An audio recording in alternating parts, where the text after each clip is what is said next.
Man like Mark Sullivan, the warrior self. Stay tuned for the thrilling episode. Woo!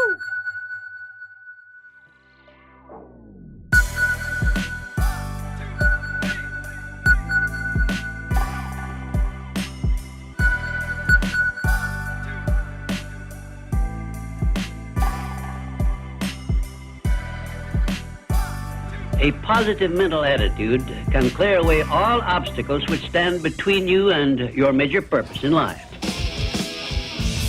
This is the Snowboard Project featuring Mark Sullivan and the Bead.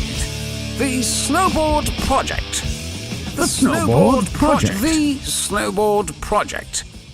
Welcome back to the Snowboard Project. I'm Mark Sullivan. And I am the Beav, and we are coming at you from the Snowboard Project studios, as we usually are, out here in Ketchum, Sun Valley, Idaho. Why do you say Ketchum, Sun Valley? I don't get that, because I call it either Ketchum or Sun Valley, but never Ketchum, Sun Valley. I've never actually seen it. Okay. Ketchum, Sun Valley. Okay, well, I say it because Sun Valley is the name of the resort. Right. And Sun Valley is, I guess, the ski hill where we're at, or the snowboard hill. Actually, it's called Baldy. Baldy's, but Sun Valley runs it. Okay? You're just confusing the hell out of me right now. And Ketchum is the town that encircles that mountain. Okay. So I like to give props to Ketchum, because Ketchum is really the place and Sun Valley is the resort. So that's all I say. Yeah, you say Ketchum, Sun Valley. I say Blaine County. Oh, okay. Well, you say Blaine County. I say Idaho.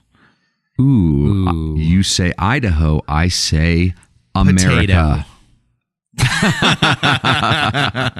Okay. Anyhow, who do we have today? Stevie Bell. Nice, Stevie Bell. Yep. He was like a Forum team rider. Stevie Bell was a Forum team rider, kind of back in those golden years of Forum, before they pulled the plug, before they took it off of life support and just let it out. It wasn't even on life support. No, I think it was actually doing okay. Maybe certain aspects of it weren't profitable, but I think they could have kept that thing going. Certainly, it was like one of the most popular snowboard teams, and one of the most coveted positions probably was to be on the Forum team for aspiring athletes. What are kind of some of the things that you and Stevie get into in this interview? Obviously, you must talk about the early years or the years with Forum. Well, we talk about how he got into snowboarding, really, and actually, like, he wasn't like part of the Forum 8, that original Forum crew. He was like kind of the second generation. Yep. But he was actually a skateboarder and started snowboarding. He'd only snowboarded a couple of years, actually, when he got picked up. So it shows anything is possible with determination, a positive mental attitude, and the right friends, I guess. Now, he was on the cover of Snowboard, right? He had a backlit shot where he was like frontside siding a rail or something. Yeah. I mean, Stevie Bell was like, really at the peak of the game for a couple of years there. And now he's kind of moved on from snowboarding. He actually lives in SoCal and does multi-level marketing, which is something that I kind of put him to test on. Okay. Put him to task on the multi-level marketing, which, some people say multi-level marketing. Other people say single level marketing. No, pyramid scheme. Oh, pyramid scheme. So I asked him about that, but that's kind of what he does for work. But I tell you what, I really respect Stevie. He's a smart guy. Sure. He reads a lot. We talk about like his reading list. We talk about positive mental attitude and how that's really taken him far in life. Right, because going from being a snowboarder and then transitioning your life into actually having a career outside of snowboarding is a challenge, and it's a challenging thing for a lot of snowboarders, right? Right, and so we talk about making that transition and finding happiness not only in the sport of snowboarding but beyond it. All right, well, let's roll into this. Stevie Bell.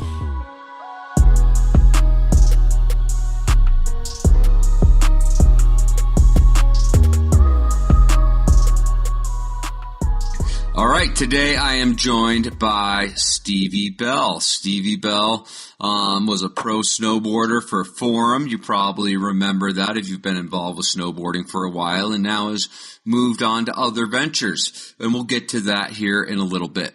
But let's start with the beginning of your snowboarding, or where you kind of knew that this is something you wanted to really pursue at a higher level than simply being a recreational participant. That's a good question. When did I know? I don't know. I mean, it took a while. The first time I went snowboarding, I didn't really like it because somebody dropped me off at the top of, Solitude, and you know how it goes when you don't really know what you're doing and you're just on top of this peak. It's a little bit intimidating. No I would lesson say, or anything? No instructor or anything? no, never. Just, hey, yeah, we're going snowboarding. And, so we went up to the top and we just, they just went down and I made my way down. So the first time wasn't really that fun. And then, I didn't snowboard for another like 3 years from there. And then, I was going to snowboard one specific year and I ended up breaking my femur bone in November, like in a motocross crash that we had going on there. And so, so I wasn't able to ride again that year. And then finally, I think about when I turned 16 was when I really actually finally went and started to enjoy it. So I think I've gone twice before then. And then, as soon as I, started going, my friends and I would go to this, we lived on the hills in Westward, Utah. And so there was like golf courses with pretty big hills. I mean, big enough hills to, kind of compete with some of the East Coast mountains. Right. So, after we started going there a lot and setting up rails and stuff, we kind of it just became a thing. We developed our own crew and started snowboarding every day. And then after that, when I started, seeing the skills start to develop, I was like, I think I might have a chance. So that was kind of the beginning. So I'd say that was probably when I was about 16. Wow, that's kind of a late bloomer by a lot of people's standards. It's pretty cool, though, that you were actually able to start at 16 and then actually go on to being a pro rider. What was your first sponsor? How did you get sponsored? How did you get involved in that scene? My first sponsor was Technique Skate Shop. That's was in Western Utah as well, and one in Draper. But I just got around the right people, man. Everybody basically snowboards in Utah. So you run into snowboarders if you throw a rock. So I just got involved with a couple friends, like my friend John McFarlane and Kenny Payne, and Kenny ended up starting the shop called Technique, and John and I were some of his first snowboarders, and John kind of assembled a team and allowed me to be on it. And from there, we just kind of took it from there, man. So yeah, Technique was my first sponsor. And then after that, I had a good friend, his brother's name's TJ. And TJ was the team manager worked at another skate shop and then became the team manager kind of for like the local, worked for the distribution and for Form and Special Blend and Electric and all those companies in Salt Lake City. And, from there, he kind of flowed me products. And then I got picked up by Tech 9. And then I did film a video part with Tech 9. And then, after that video part with Tech 9, the whole Forum door opened up. So. How old were you when you filmed that first video part? I think I was 18. My very first one? Yeah. 16 and a half, 17. So really, you were like just started snowboarding and like your first or second year, you were already filming video parts? Pretty much. Okay, so that you had a drive to obviously progress yourself with snowboarding and was able to really kind of, I don't know, show the world what you were up to really right when you were just gotten started. Was that like rail riding that you were doing back then? Was it mostly rails and street riding? A little bit of everything. I mean, you got to think like Utah is like a pretty heavy snowboard, like I guess the mecca of snowboarding, I would say. Mm-hmm. And I mean, the level of riding there is insane. If you go anywhere and, there's snowboarders or a snowboard park, you can see it. I mean, it's been like that forever. So, really it's easy to get good there. I think because you can always get around people who are extremely good. I mean, some of the best have come out of Utah, along with other places. Yeah, so let's talk about that for a second. The fact that you had been riding 2 years and already you're sponsored, and what was the relationship of like riding with better riders? Were you riding with guys who were like the best in the world, or just always better than you, or how did you kind of be the sandpaper on that talent to kind of like to learn those skills so quickly? It's like anything. I mean, when you get around better people, you're going to get pulled along. I mean, you're just going to naturally get better. But yeah, I got around like my friend Riley and Cheeseburger and Justin Binney and Aaron Bittner and just all these cats that were already in the scene making things happen. And, I just tagged along with those guys quite often. Me and my boy John McFarlane, we would tag along, and, it just, the progression accelerates at an alarming rate. It's crazy how fast you can get good. But, you got to think, I used to snowboard a lot. Like, I mean, I'd go every day after school. I'd go every day, every weekend. It was like I almost, we were riding basically pretty much 7 days a week.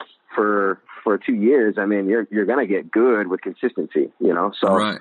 It definitely helps out, but I mean, it's nice to get around guys like, you know, who I just named off that are, you know, obviously some of the best rippers that the sport's seen in their day. And so, you know, you get around them, it's inevitable. You either keep up or you get left behind. Yeah. So you obviously kept up, and then you got called on by Forum. How did that happen?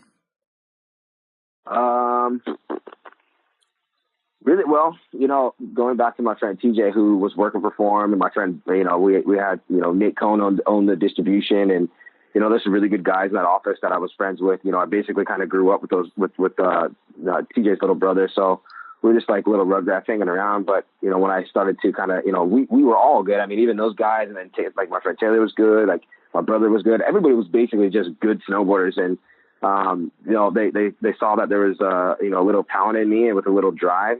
And so, you know, they kind of started putting a word in for Forum. And then when they saw, you know, that first video part I put together, you know, I guess they said that, you know, it was worth giving me an opportunity. So, yeah, I mean, like because there are so many snowboarders in Utah, you know, there's thousands of kids probably who are looking to get picked up by a major brand and then go pro for a major brand. What set you apart in your riding or your attitude or your approach to the sport that made you stand out from those other thousands of kids who are 18 years old looking to get picked up? You know, I that's not really a question I can answer. I guess you'd have to ask them. You know, I don't know what they saw in me, but, you know, I know that for myself, I had a vision and I had a goal, and I just wasn't going to let anything stop me. So I worked really hard at it. You know, I just made sure that every single day I gave it 110%. And, you know, I always showed up and I worked hard. And, you know, that's just kind of really those are the philosophy for life. If you have a vision and a goal, and you have, you know, some tenacity and a burning desire to keep going forward and pushing no matter what, I mean, it's inevitable. You can do anything, right? It doesn't matter what it is.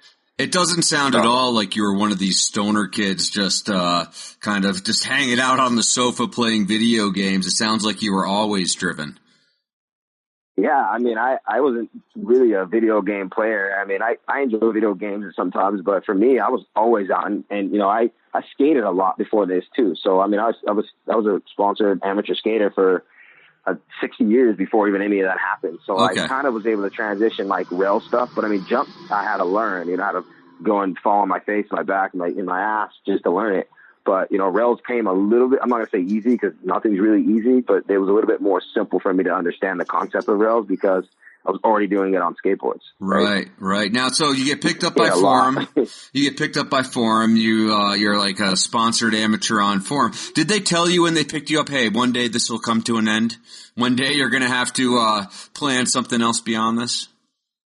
No, nobody. What sponsor does tell you that? I don't know. I'm trying to figure that out, right? I don't think that really happens. They don't really kind of give you an end date. It's kind of a guessing game. Right. There's a lot of factors that play into that. I mean, it could be the company, it could be you, it could be your performance, it could be injuries, it could be anything. You know, but I was smart enough to know by getting around some good friends, like, you know, my boy MFM was one of them that you know, taught me that, you know, that you have to have an exit strategy or a plan B. And I already knew every athlete has a shelf life. I mean, you got to be foolish not to think so. I mean, you're not going to do this forever. I didn't want to do it forever. Yeah. I just wanted to do it while I was passionate about it, and I knew I was going to leave at some point. And so no, they never told me, but I mean, I do it. I mean, I'm not an idiot. And I mean, if you think something's going to last forever, especially in extreme sports, then, you know, you got another thing coming. So. Right. I mean, I've heard from people like, oh, I'm going to be the next Terrier. It's like, well, there's only one of those. There's only one Jamie Lynn and one Terrier. And so who are you going to be? You know what I mean? It's like there aren't a lot of places for these guys who are going to make like lifelong careers, let's say, out of snowboarding or out of action sports in general. You know, it's kind of it's going to have an end date. You're absolutely right about that. So you were a sponsored amateur for Forum. What was that like? What was it like, you know, being on the Forum team back then? Interesting. It was fun. I mean, I had the time of my life. I mean, we had some of the best. I mean, there's a lot of damn good snowboarders on all other teams, but we had one of the better, you know, best teams, well-rounded is what I'm getting at as far as like rails to backcountry and even some competition guys, you know. And so it was a real diverse group of people, and it was fun because, you know, everybody was just like, everybody was just like uplifting and you know, always driven to put out the best material we could. And it was fun because the level of riding was always just like so insane that you had to come with your A game every day. You had to be on top of it, and you had to be driven. You know, if you're not driven, you know, it'll show. And you know, of course, with that drive and that level of riding comes a lot of injuries, and you can see it in some of the video parts throughout the days. But I mean, it was just fun, man. We were always just having fun, getting creative, and traveling, and just really putting it all into it, and you know, just making it the best we could for the viewers.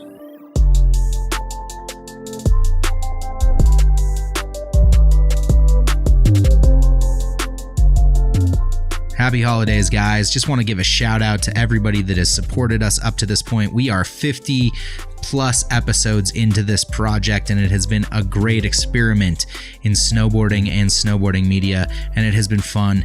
It has been a great time, hasn't it, Mark?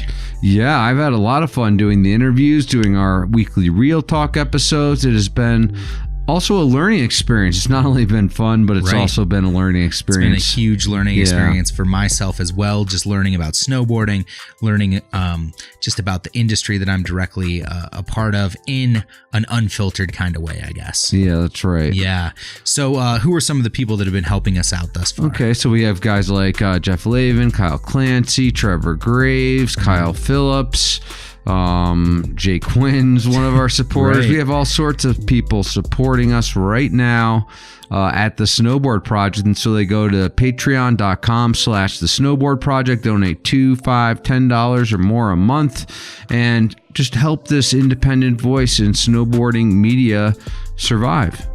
So if you're interested in supporting us, and if you're interested in buying us a beer, buying us a couple beers, or really just helping us out, please go to patreon.com/the Snowboard Project and help us keep bringing you an independent voice in snowboarding media.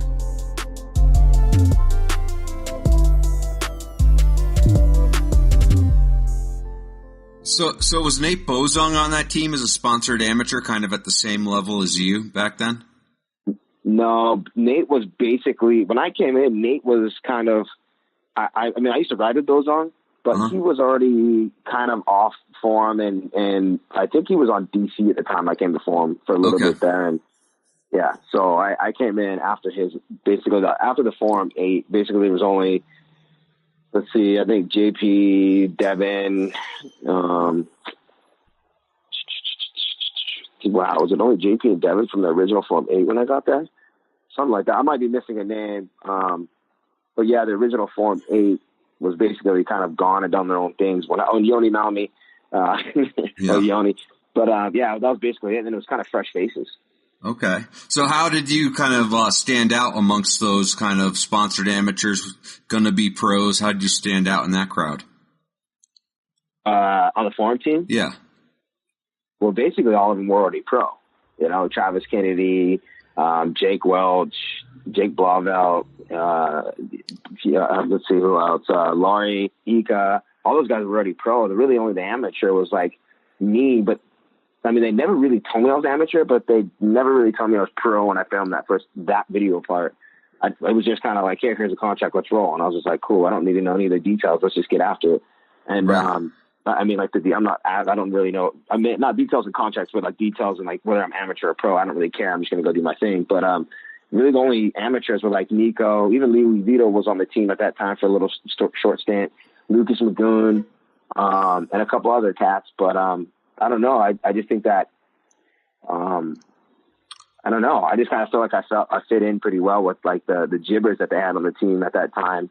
And it was just a good match. Not to say that I was better than anybody else, because a lot of those dudes are killers in the game still to this day.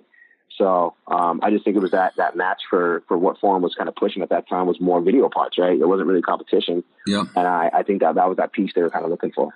So when did you get your like first paycheck from snowboarding? Who paid you your first paycheck, and what was that like? When did I get my first paycheck? That's a good question. First paycheck. I would say my first real paycheck came from Forum. Mm-hmm. Right. And that was, I know I was in midterms in college. I think I was in 18, going on 19 or somewhere around there. And I think I had just turned 19 actually. Yeah, just turned 19, and I was going to college, and I was going to college. I was working a full-time job, going to college, like in between that, and then filming all night long. So we were grinding at that time. But then it was midterms, and I got a call from Forum saying that, hey, we got a contract for you to ride for us for 2 years. And I remember like hanging up the phone and looking at my midterm paper. And it's the most gratifying thing I think I've ever done in my life. But I just tore that shit up and threw it in the trash can so fast and was just like, all right, I'm out. So did you finish college? No, I mean, I was snowboarding for so long. I mean, I didn't really finish college, but I don't really, there's nothing wrong with college. I think college is a fantastic thing for a lot of people. But for me, I'm more about the self-education. So right. No, I didn't finish college because I was always on the road.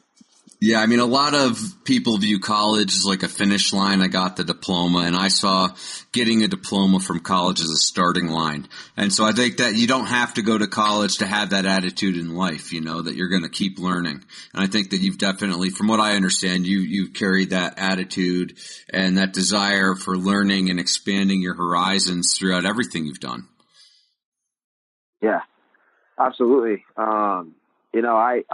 I believe in school. Like I said, I'm not knocking anybody that goes to school, but I don't, it's not the only way. And I feel like we're kind of stuck in an archaic minded society where, everybody thinks that just going to school and going to work is the only way, which is kind of foolish because there's so many ways to make it happen. If you just pick up books, I mean, you can learn anything about anything if you would just go and research and find the information. It's especially now, like this time, I mean, come on, like you can find anything, like YouTube or Google, or literally you can become a master at anything from finding somebody who's a master at it and just studying what they've done. And hell, you can become better than some of the people who went to school for whatever you're studying. It's just a matter of just, hard work and determination. So, and being resourceful. Yeah, no doubt. I mean, it's like I learned how to be a mechanic thanks to YouTube, Right? So, yeah, it's like you can really go out and learn anything. So give me a story about like what it was like to like film at night with like, the Forum crew, or just like paint a picture for me of like what it was like being a pro rider in those days. It was work. It was work. It was work. I mean, it's not like we went out there. We had fun. Don't get me wrong, like, joking around, but when the lights came on and it was time to get after it, that's just what we did. We got after it. We supported each other and we would just hammer it out. We didn't care how long it took. I mean, there was sometimes we'd be filming rails. I remember one time we were in, where were we at? We were in, I think we were in Ohio. I think we were just outside Cleveland, Ohio. I can't remember the name of the town, but we literally, like me, Tim, Nico, Cam, Jake, Jeremy, there's a whole crew of us out there. We filmed all night long, and we got back to our hotel at like 7:00 in the morning. Mm-hmm. Took a nap, woke up around like noon, 1, and went out and did it again. That's just what we did, So it was work, but we also had good times. We definitely knew when to let loose, for sure. Like on the movie we tours. always got after it. Movie tours are probably a good time. Yeah. Or if we were hammering it out like 4 or 5 days in a row, and we got, really got clips, and we're feeling pretty confident about it, we would have some drinks at night for, one of those days, or some beers, but I mean, it never affected us from really getting up and taking care of business, so. Right. Yeah, the movie premieres, we definitely let loose. Right. So what are like kind of the 3 highlights of your riding career that you think back on and are like, that's always going to go with you throughout your entire life as something that you accomplished or something that really stood out in your mind as like a victory for yourself personally? Well, it's not really one thing because it's all a victory. I'd say success is saying you're going to do something and doing it. That's kind of the end of, that's it. I'm not going to really highlight one thing because some moments were better than others, but at the end of the day, I would say I did what I said I was going to do. I put my name in history books that, will always go down with snowboarding history along with all the other, people that have made it as a professional athlete. And the third thing is, I inspired people to do the same thing. So that's the 3 things I would lean on. Not a specific moment. Okay, then let's flip the script on that question. What are the 3 biggest mistakes that you learned from back then, from being a snowboarder, a pro rider? What were the 3 mistakes that you look back on and you're like, I wish I had known then what I know now? Shit, you make mistakes all the time. I can't really focus on three, but three mistakes. Or three things you would do differently, let's say, with your pro career. I mean, you can address it any way you want, really. Three. No, I feel like I gave it my all a lot. Let's see. Yeah, that's a good one. Well, obviously, what I know now is completely different than what I knew then, because that's just life. You know, you evolve as you get older, so that it's almost impossible. But I would just say, you know, there's been some moments where I think I could have done more. I could have, you know, worked harder in certain aspects. You know, at the beginning of my career, I wasn't using a personal trainer. That was a huge one, so I kept getting hurt. And I'd say that's the one thing, is like I was working out. I mean, I was always going to the gym and staying healthy. I used to work out with my boy Derek Dennison, who's another pro all the time. But I would say, like, when I really wanted to take myself to the next level, I thought I could do it myself. And until I got with a personal trainer, my boy Eric Land, I mean, everything changed. And I got so much better, so much faster, and I stopped getting hurt. So I'd say that's one thing that I wish I would have just not been hard-headed and stopped doing it on my own, and kind of put together a team to kind of help myself excel quicker. Mm-hmm. Did you have an agent back then, like negotiating deals for you, or were you doing all the negotiating on your own? I did at first, but then I had an agent for a while there, and then split with them, and then, you know, got with another agent just through the rest of my career.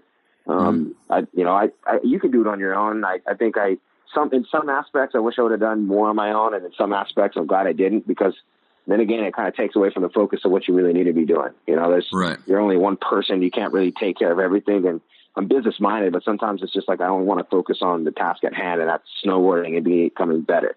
So if you have to deal with, the companies and negotiating contracts or incentives and all that, sometimes it becomes a little bit, like tedious work, and it becomes redundant as well. You're just like, God, this sucks, this again. So, because all your contracts expire at different times, and negotiations are always different at different times, whether it's your boot or goggle sponsor, whatever the case may be. So, having an agent is a good thing, but also having an agent can also be a pain. So it just kind of depends on the situation. Right. I mean, you could have negotiated all your own deals, gotten more business experience, but gotten paid less money as a pro rider probably. But instead you kind of balance that. Go ahead.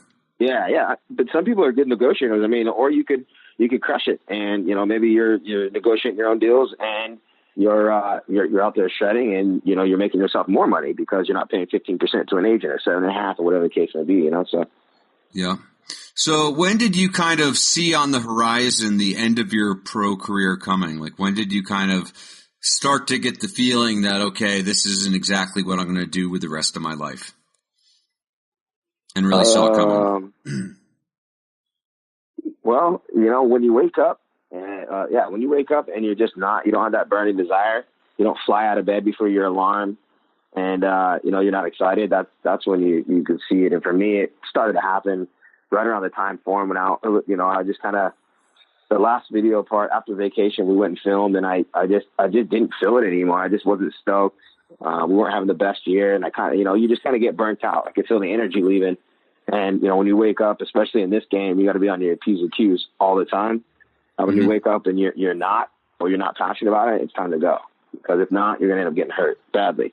And I saw that come in. So I was like, there's other things I want to pursue, and there's other things I want to do. I've, done what I wanted to do in snowboarding, and, had a lot of fun doing it. I created some great relationships, great experiences I could take for the rest of my life. And, I'm at peace with it. I'm ready to go. So did you have like a clean break with your sponsors all at once and just be like, look, I'm retiring? Or did you kind of like make a gradual transition into something else?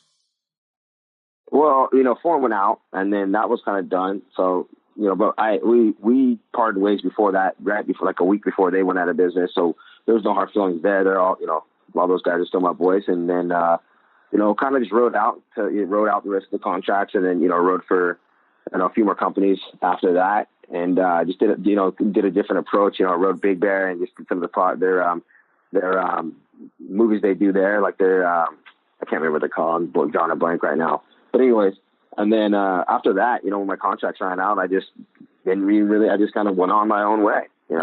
Were you still living at Utah at that point, or had you already moved to California? No, I was in California for 2 years. Okay, so you were in Long Beach originally, or did you move straight to Long Beach, or were you in like Encinitas in that area? Where did you go to in California? Long Beach.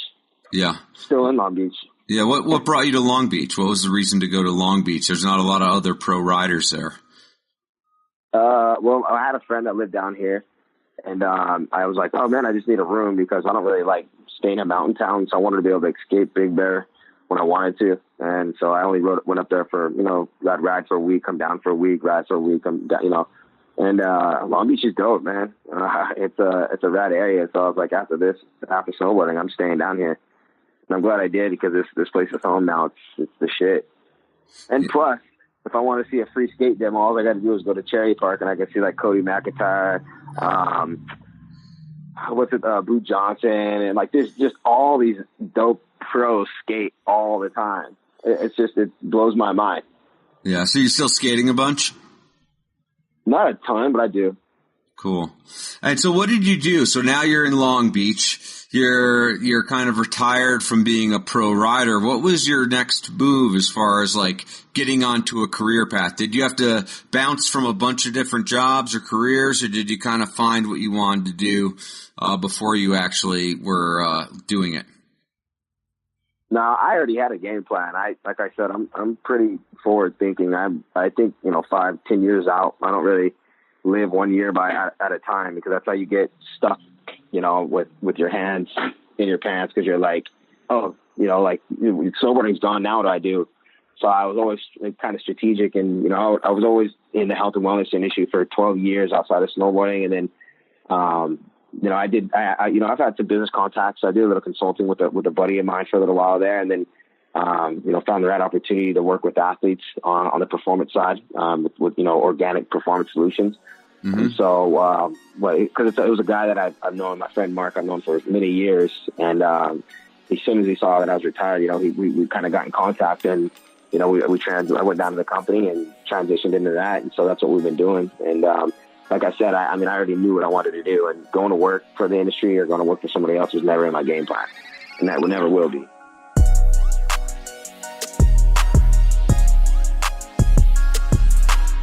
Hey, Beef. Oh, what's up there, Sully? I just wanted to tell you about editorial and advertising free media. We've been talking about this for a while. Yeah, pretty much since the beginning of the Snowboard Project. Since the beginning of time. Yeah. It's kind of been the foundation of what we've been working off of, right? Yeah, and so basically we've been trying to keep the advertising and the editorial separated at the Snowboard Project. Now, advertising as in like advertising sponsorship, right? We throw our little things in the mix. Yeah, and so basically what we're looking for are our listeners to support us with $2 a month, $5 a month, $10 a month to support advertising-free snowboarding media. And what that means is that our voice will not be affected by brands, by advertising, and we'll just have an independent voice tell you exactly what we think. Now, it is possible that we could take like some non-endemic sponsorship, or sure. Are we talking like in the snowboard realm? Yeah, I mean, the idea is that we use the support of our listeners to basically fund the Snowboard Project and keep our voice independent and not really influenced by any kind of moneyed interests whatsoever. So we basically need to rely on our listeners. Yes. To go to patreon.com/the Snowboard Project and be willing to buy us a beer. Yeah. Or 2 beers, or maybe a case of beer. Yeah, that would be cool. That would be awesome. Patreon.com/the Snowboard Project.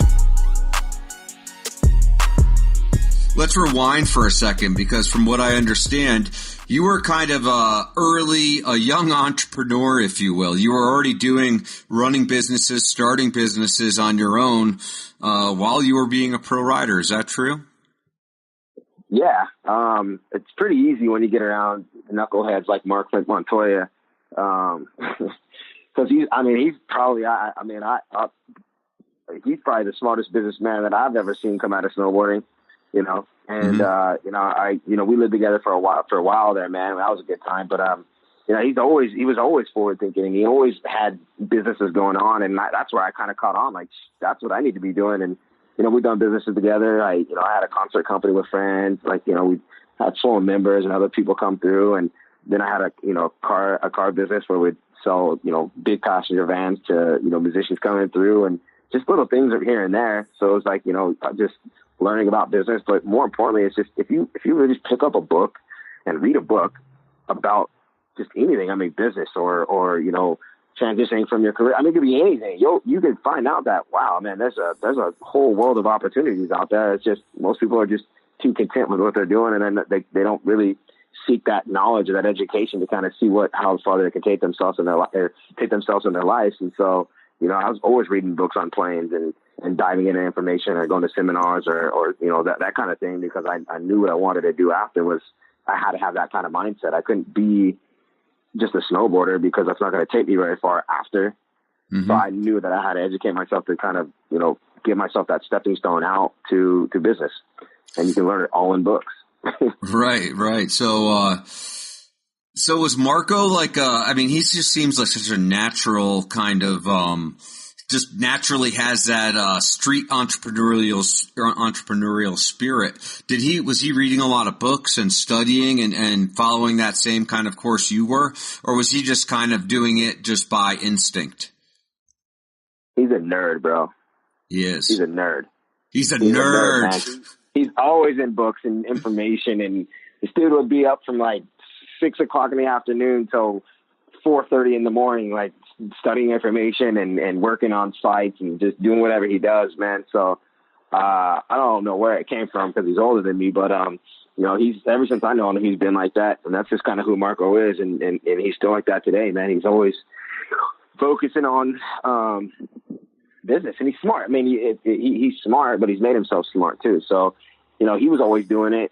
And when I was young and running around and like hanging out with my friends at night and the weekends and stuff, I started to catch on that that's not going to get me anywhere. That's what everybody else does. And so, Mark would be chilling and, always working on business. And I started to kind of follow suit. Like, that seems like a better path. So.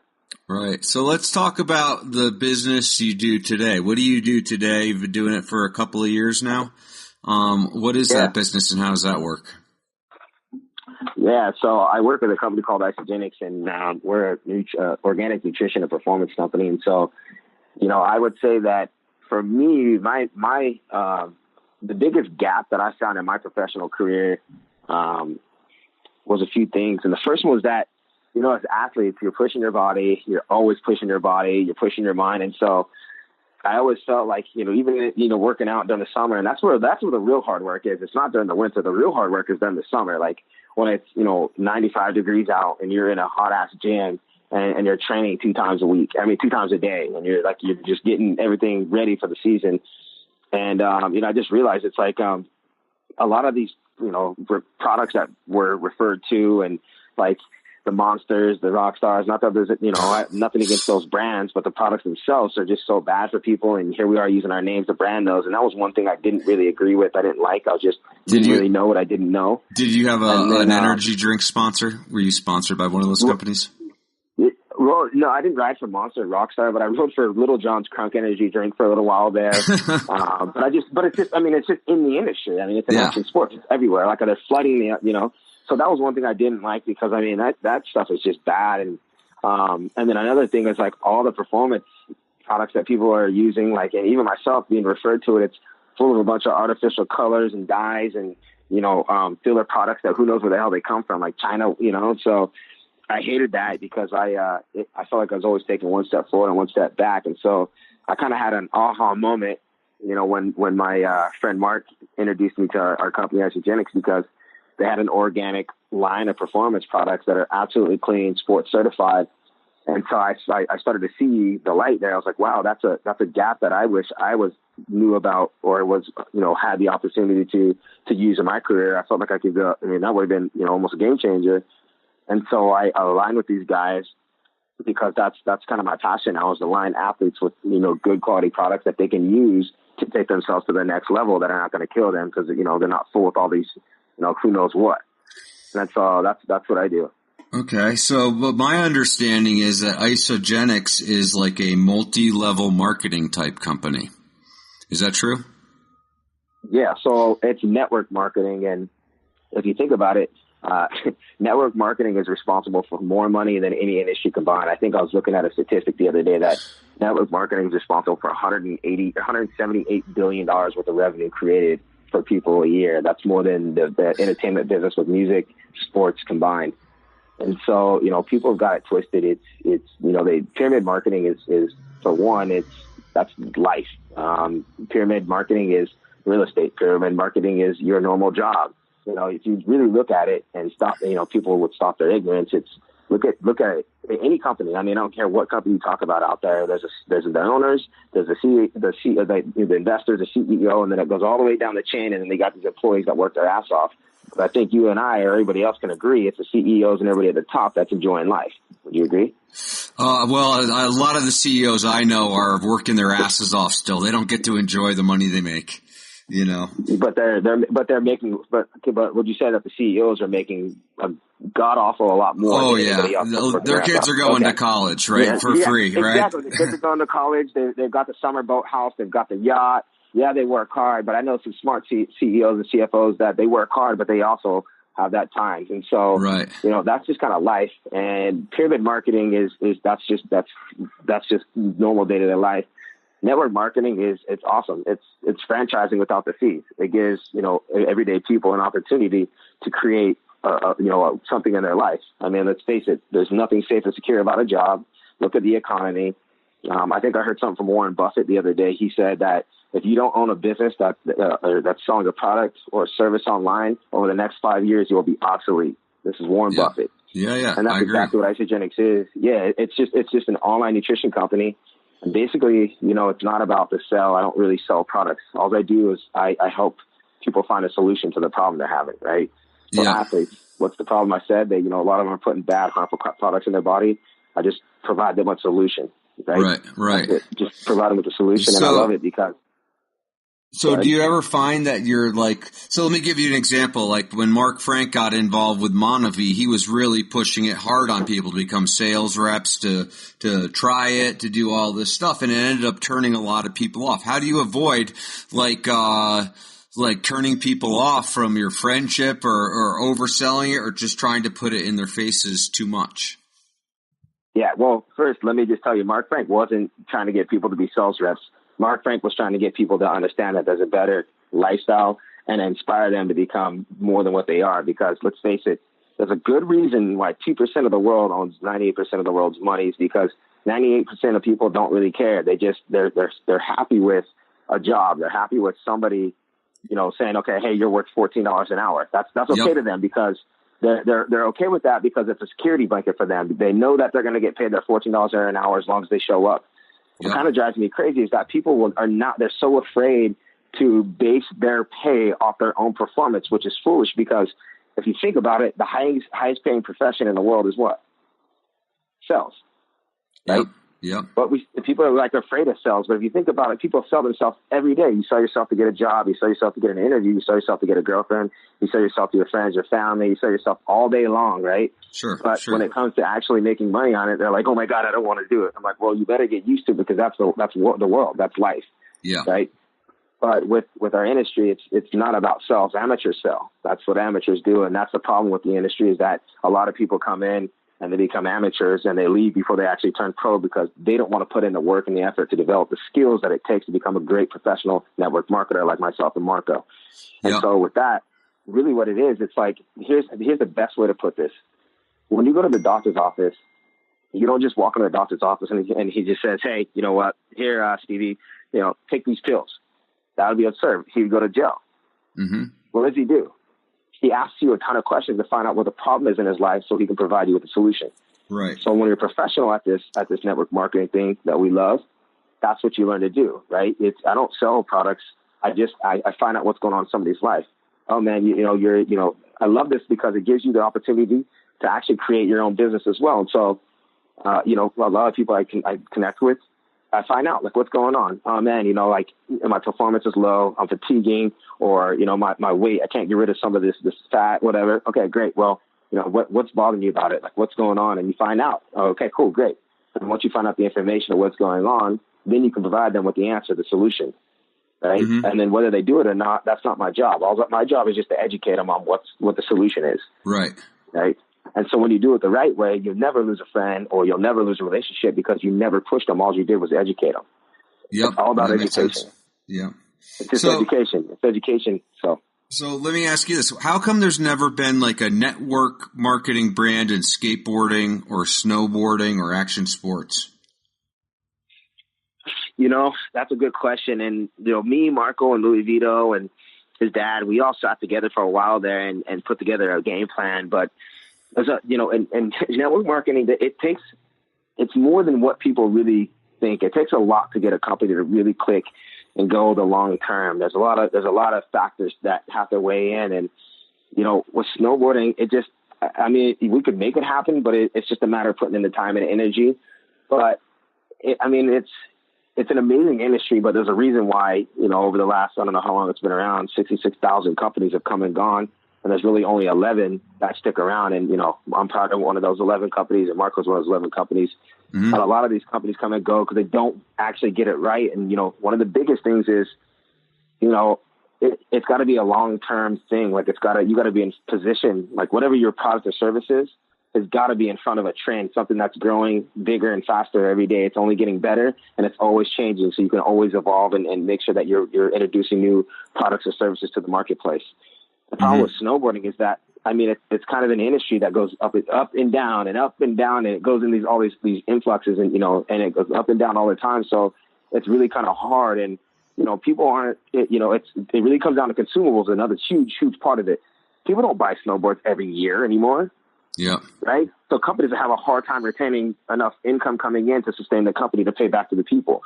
Or with what we like, in network marketing, ones that stick around, you have consumables, something that people are consuming every single month. So it keeps that flow. They're always using it. They're using it. And unfortunately, snowboarding is kind of an expensive sport. So it's hard to do that. That's why you see there's no more core shops really anymore. People come in, they flex the board, they test it out, they go buy it online. Yeah. The market, it's just not a sustainable market. And, network marketing is something that never goes down, whether it's a good economy or a bad economy, it's always doing good. Snowboarding dies in a bad economy and it does good in a good economy, just like most businesses. So it's just kind of hard to make those things match. Yeah, I think what stuck out to me in that statement was like how they're consumables and how it's something that you're using on an ongoing basis. And so what you bought last month isn't going to necessarily be there next month, right? Whereas a snowboard, if you wanted to, you could have a snowboard and use it for 15 years. You don't need to just use it as part of the process, right? Yeah. I have friends right now, like I go snowboarding and they're riding some antique airwalk. I'm like, where the hell do you even get that thing? Yeah. So, it just doesn't work. Those two, and that's the biggest, downfall of our industry is people think they can make a network marketing company work, but they don't have everything that it takes. And then, they end up ruining or kind of putting a bad taste in people's mouth, and they go off saying, no, that doesn't work. Well, it's not that network marketing works. It's just you didn't do the work on doing your due diligence, whether this company is going to stick around or not. That was your own fault, right? Yeah. Yeah. Yeah, definitely. So let's switch gears a little bit here. Let's talk about your videos. I've seen a couple of your videos. You do like little Facebook lives, like kind of some uplifting and motivational type stuff. How'd you get into that? I've always been motivated. You can't, I'll tell you right now, there's some laws of life that I suggest everybody go find out. And, Jim Rohn is very good at teaching those, Les Brown. These are all, if you look at some of the greatest philosophers or the greatest businessmen or women in the world, they all follow the same like laws of life, the same philosophies of life. And it's like having a positive mindset, always, creating a good vision, having goals, working for it. And so I've always been like that. You will never make it as a professional snowboarder being a negative minded, not believing in yourself. You won't make it in anything. That's probably true. I'd say that's probably true. I have a positive outset, so I can't even relate to being a negative person. It's like exactly, and you get it. Yeah, you absolutely get it, and that's just kind of the way life is. And so I've always been positive, and I love it because in snowboarding I was able to inspire people, and that was my impact. But now with our company, ICJX, I'm able to empower people, and now that's my different impact. They don't have to just for snowboarding. It comes down to having like some skills and some mindset, and not everybody could just go out there and become a professional snowboarder. They can't. It's just it's a rare breed that really make it. Yep. And so what I like about our industry is that anybody could really come in and make things happen. You can really create the most amazing life for yourself, or you can't. It just depends on your mindset. And so, I lead a big team, and, I'm always inspiring other people. Like, look, dude, like, life is going to pass you by. You only have a timeline so far. It's like, what are you going to do in this timeline? Yeah, it's like time's all we got, Time is the only thing we have. Yeah. So. Yeah, and then at the end of the day, when you're gone, on your headstone, would it say used up, or would somebody even know? Like, would people even know that you were even here, or would your headstone just say just not used up, right? And then are you just gonna just do the bare minimum all the way through, or are you gonna actually make an impact? And so I do a lot of videos on that just to kind of express, the views that I've learned from good mentors that have taught me, good people that I've been around, and it's just kind of like, I feel like it's my duty to kind of just pass that on. I mean, we need more positive people in this world than we need negatives. Can you talk? I saw this video. I think you might have posted it even yesterday. It was like on brand ambassadors. Can you discuss that video really quick? Because I wanted to ask you a couple questions about that. Yeah. So, a lot in the nutrition, fitness industry and stuff like that, you get people who are like brand ambassadors for like, these protein companies or online companies. And snowboard industry, let's face it, that's snowboarding too, right? People are always representing brands that might not actually pay them, or actually like they're paying the brand if they have a pro form, right? They're walking around being like, hey, I'm sponsored, but really actually you're just getting a discount on the product, Yeah. Well, it's a little bit different for snowboarding and sports than it is for, the nutrition industry and what we do, because in snowboarding, you have to prove yourself. Somebody's not just going to say, oh man, this kid, like, you could wear all special blend gear. You could have all the latest gear, but you take them and drop them off the top of the mountain and they're shit. Or you can see this dude that's wearing some raggedy gear. His bindings are barely held on with like shoestring, but he's tearing it up. So, like, in sports, you have to prove yourself. So you really don't have a choice but to be an amateur. You work your way up. But, like, in the fitness world, it's like, a lot of these people, they just want to be part of this community, maybe get some more Instagram followers. And they're just so excited to represent these brands for free when there's plenty of opportunities to do the exact same thing but get paid for every value that you create. It's just kind of foolish to me. I just never kind of got that. And I talk to a lot of people, and they're like, oh man, I'm stoked, I'm a brand ambassador for this and that. And I'm like, cool, dude. Well, you're basically paying these guys to be a part of their community, and maybe you get some Instagram followers and a discount. Like, does that make any sense? No, it doesn't make sense. I frame it in terms of snowboarding, which is like, you know what? I gave up wearing logos a while ago. Like, I won't wear any branded logos because it's like, do I want to become cooler by wearing a Burton logo? Does that make me a cooler person? Or am I trying to like pull some value for them? Or what's the value of that, right? Wearing someone's logo. So it's like the brand I represent is myself now, and so you won't actually catch me wearing many logos because it's like, okay, yeah, I got to wear outerwear and there's a logo on it and there's a logo on my board that I ride, but it's like, that's just a byproduct of that product. Not that I'm like sitting here always representing some kind of image of what's going on in action sports or trying to make it seem like I'm tuned into something, And so, my next question is, it was funny because you're giving the speech and I'm in my head framing it in terms of snowboarding, right? But then you have a t-shirt on that says be positive and a hat that says Ethica. And I was like, because you're being a brand ambassador doing that speech to those two brands, are you not? Well, Be Positive is a brand that I affiliate with because it's one of my good friends. He started it. Right. And it's kind of, we have this collaboration because Be Positive is something that, we both believe in. So that's a brand. I'm representing my own brand. That's a brand that I'm part of. So, and then Ethica is the only action sports brand I get down with because I've been down with those guys since day one. And, I still get gear. I get a count. They always take care of me. I've always been down with those guys, and it's loyalty. And just like I said in that video, I talked about it. It's like when brands get done with you, they throw you up to the side. I've never, not one time has Ethica even questioned me or my value. Not one time. And so for me, that's loyalty, and I'm always be down with those guys. Okay, see, that makes perfect sense to me. That makes sense. Yeah. I'm glad you said that because I'm glad you cleared that up because those are literally the only brands that you'll ever see on there. I usually wear like a white shirt, a gray shirt, and a black shirt that has no logos on them, and they're Ethica tees or the Be Positive tees. But Ethica's always showed me love, and I haven't touched a snowboard really in 3 years. but they still never question me. Anytime I'm in San Clemente, come down, they lace me. Those are my boys. We've been down since day one.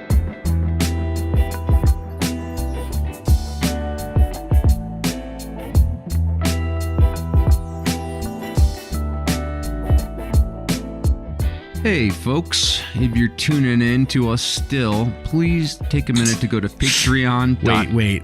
What? Is there like some question that they wouldn't still be tuning in? Well, if they're still listening, they can go to patreon.com/the-snowboard-project. But you're still staying still. Still. Like, they They might not have have just even listened made to it the this first far. 5 minutes. Yeah, they Okay. might not have made it this far. So. Okay.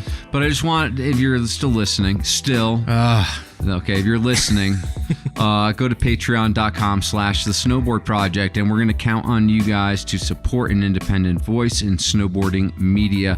It's how we're going to keep this thing advertising free and have a voice that is not affected by the advertisers.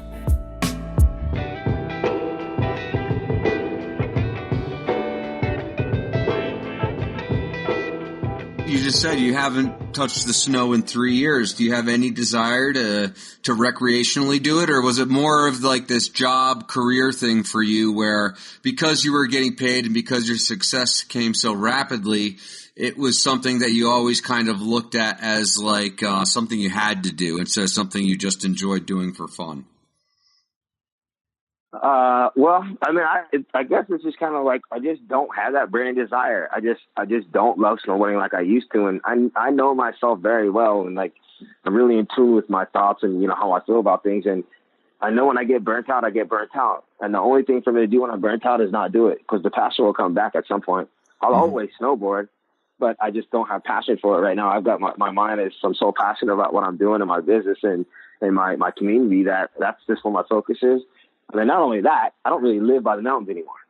Yeah. I live right next to the beach. Like I'm not very close to the mountains, man. So for me to go snowboarding, I'm in Southern California. I was born and raised in Salt Lake City, Utah, with Snowbird and Park City and places like that. So it's like for me to go ride, like I'm kind of spoiled, not to sound like a spoiled little girl, but like I'm not going to go drive 2.5 hours to go ride, some slushy snow. Unless I really, really want to, and I just don't really, really want to. If I really want to go ride, I'll go up to Utah and hit some POW. Yeah, and it's like if you went up to Big Bear, there'd probably be guys like Stink Guy, and you're like, "That's Stevie Bell. I could rip over him, man." They'd cop attitude with you at Big Bear, maybe. Yeah, go ahead and try, bro. Don't let the age fool you, bro. I can still snowboard. Okay, so I got one last question for you, Stevie. This has been a lot of fun, but like, how about recommending like 3 books? What are those, like 3 books? Could be 2 books, whatever. But just recommend a couple of books to our readers, something that you've used in your life for self-improvement. Because it seems like you're on that tip, Yeah, let me pull up my books in my app store. I mean, in my phone really quick. Okay, yeah. I would say one, dude. That's a hard question. There's a lot of them, but I would say The Slight Edge by Jeff Olson is a really good one. Why? That one's good because it just kind of teaches you like life's balance and like just doing that little bit extra, especially if you want to become a professional athlete or successful. That's a good book because it teaches you that, the problem with society is we look at somebody that's famous over the TV and we're like, oh my God, or somebody's like Sean White, like, oh my God, dude, he's just the best. But they don't understand, like, these guys put in a lot of work. We put in a lot of work from a young age. Like, that's not just today we went pro. Like, we just got selected, out of, that drawing the short end, the long straw. No, that we put in work, and that book kind of teaches you, like, you've got to put in that little 10% every single day, and that effort eventually builds up to be something huge, right? I mean, that's just how it goes. That's life with anything. Cool. And then, so that one's a good one. And then another one is the, I would say Rich Dad Poor Dad by Robert Kiyosaki. It just kind of gives you a basic understanding of business and, the laws of business and the quadrants of business. And then I'm actually going to give you 2 more because I feel like they're important. But Outwitting the Devil by Napoleon Hill is really good. Napoleon Hill is a good read for sure. Yeah. Oh, my Old God. school good read. Outwitting the Devil is this book was written probably almost like 100 years ago. Yeah, 80, 90 years ago. Yeah, totally. Yeah, but it still applies to the day like it was written yesterday. It's crazy. Yeah. And then And then the last one I would say is The Secrets of a Millionaire Mind by T. Harvey Eker. I just finished it a couple days ago. It's actually really rad. I'm probably going to read it again. Cool. So you're reading a lot of self-help books. You're not reading a lot of like crime fiction or whatever. You're reading about how to improve yourself. I don't think I've written a book like that since like high school. Yeah. Cool. It's not going to suit my needs. It's not going to align with my vision. Like mine's business motivation and building people. So, fictional and crime books don't fit that they don't fit that alignment. So. Yeah, totally. So any parting words of advice you have for kids who are looking for that shortcut to become the next Stevie Bell? Any kind of final advice you have for our listeners? There is no shortcuts. I would just say that there is no shortcuts. I think the biggest thing is if you have a goal and you have a dream, make sure that all the activities and all the habits that you're doing on a daily basis are aligned and taking you towards your goal. Because a lot of times I find that, we find ourselves doing things that we think are helping, but they're actually working in reverse. And it could be as simple as even believing in yourself. So, just make sure you work hard every day and have that vision and goal in mind, and cut off the side of the habits that aren't supporting that goal. That's about it. Cool. Well, thanks, Stevie Bell. That was a really fun interview. I learned a lot. Oh yeah, I appreciate it. Thank you for having me. I look forward to hearing this thing again, and yeah, we can do it again anytime. Hey, have a good one. Right. Good talking to you. Be positive. I will. Thank you.